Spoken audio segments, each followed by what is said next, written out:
Here's how a large enough solar storm could completely change the world. This is by David Wallace, The Conversation on Science Alert. On September 1st and 2nd, 1859, telegraph systems around the world failed catastrophically. The operators of the telegraphs reported receiving electrical shocks, telegraph paper catching fire, and being able to operate equipment with batteries disconnected. During the evenings, the aurora borealis, more commonly known as the northern lights, could be seen as far south as Colombia. Typically, these lights are only visible at higher altitudes in northern Canada, Scandinavia, and Siberia. What the world experienced that day, now known as the Carrington event, was a massive geomagnetic storm. These storms occur when a large bubble of superheated gas called plasma is ejected from the surface of the sun and hits the Earth. This bubble is known as a coronal mass ejection. The plasma of a coronal mass ejection consists of a cloud of protons and electrons, which are electrically charged particles. When these particles reach the Earth, they interact with the magnetic field that surrounds our planet. This interaction causes the magnetic field to distort and weaken, which in turn leads to the strange behavior of the aurora borealis and other natural phenomena. As an electrical engineer who specializes in the power grid, I study how geomagnetic storms also threaten to cause power and internet outages and how to protect against that. Geomagnetic storms. The Carrington event of 1859 is the largest recorded account of a geomagnetic storm, but it's not an isolated event. Geomagnetic storms have been recorded since the early 19th century, and scientific data from Antarctic ice core samples has shown evidence of an even more massive geomagnetic storm that occurred around 774 AD, now known as the Miyake event. That solar flare produced the largest and fastest rise in carbon-14 ever recorded. Geomagnetic storms trigger high amounts of cosmic rays in Earth's upper atmosphere, which in turn produce carbon-14, a radioactive isotope of carbon. So it becomes radioactive, you see. A geomagnetic storm 60% smaller than the Miyake event occurred around 993 AD. Ice core samples have shown evidence that large-scale geomagnetic storms with similar intensities as the Miyake and Carrington events occur at an average rate of every 500 years.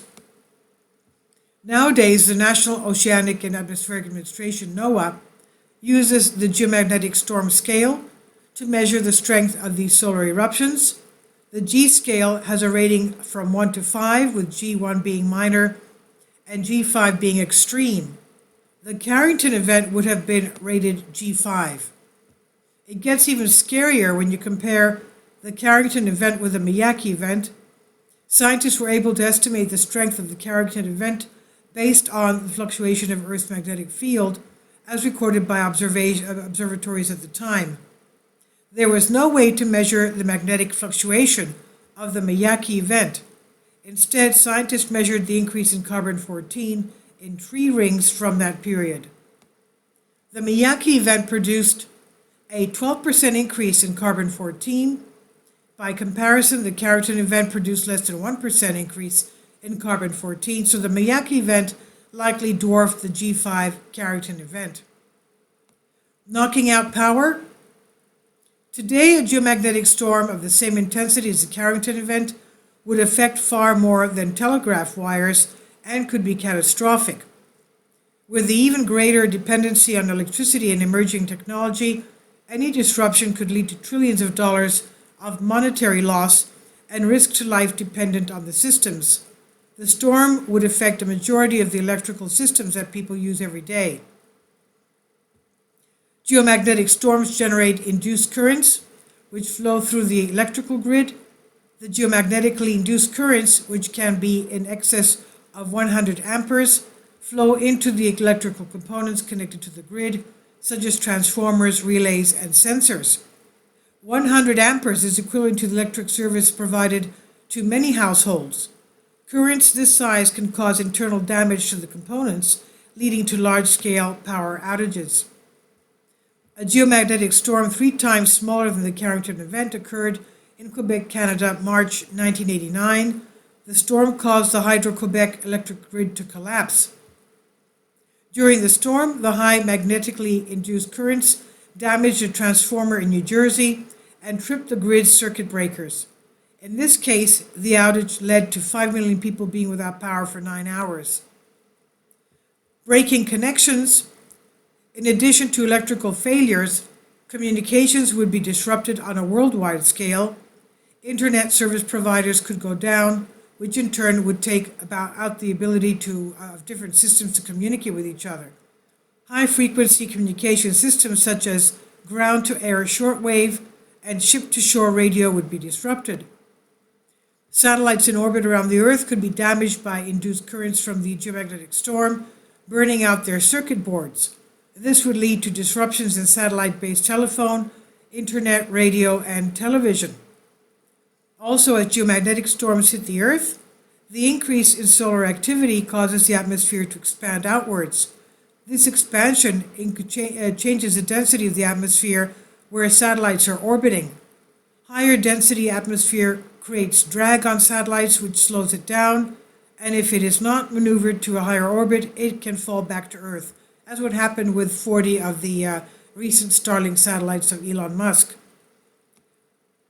One other area of disruption that would potentially affect everyday life is navigation systems. Virtually every mode of transportation, from cars to airplanes, use GPS for navigation and tracking. Even handheld devices such as cell phones, smartwatches, and tracking tags rely on GPS signals sent from satellites. Military systems are heavily dependent on GPS for coordination. Other military detection systems such as over-the-horizon radar and submarine detection systems could be disrupted, which would hamper national defense. In terms of the internet, a geomagnetic storm on the scale of a Carrington event could produce geomagnetically induced currents in the submarine and terrestrial cables that form the backbone of internet, as well as the data centers that store and process everything from email and text messages to scientific data sets and artificial intelligence tools. This would potentially disrupt the entire network and prevent the servers from connecting to each other. So it's just a matter of time. It's only a matter of time before the Earth is hit by another geomagnetic storm. A Carrington event-sized storm would be extremely damaging to the electrical and communication systems worldwide, with outages lasting into the weeks. If the storm is the size of the Miyake event, the results would be catastrophic for the world, with potential outages lasting months, if not longer. Even with space weather warnings from NOAA's Space Weather Prediction Center, the world would only have a few minutes to a few hours' notice. I believe it's critical to continue researching ways to protect electrical systems against the effects of geomagnetic storms. For example, by installing devices that can shield vulnerable equipment like transformers, and by developing strategies for adjusting grid loads when solar systems are about to hit. In short, it's important to work now to minimize the disruptions from the next Carrington event or the next Miyake event. This is by David Wallace, Assistant Clinical Professor of Electrical Engineering, Mississippi State University, from The Conversation, Creative Commons on Science Alert. Please leave your comments and thank you for your support. Kindly support my Patreon account. The daily posts are 5 videos daily, and they are totally different from what I have on my YouTube channel. Thank you so much for your support and that you find all my content so interesting. You'll find the Patreon account details in the description box below.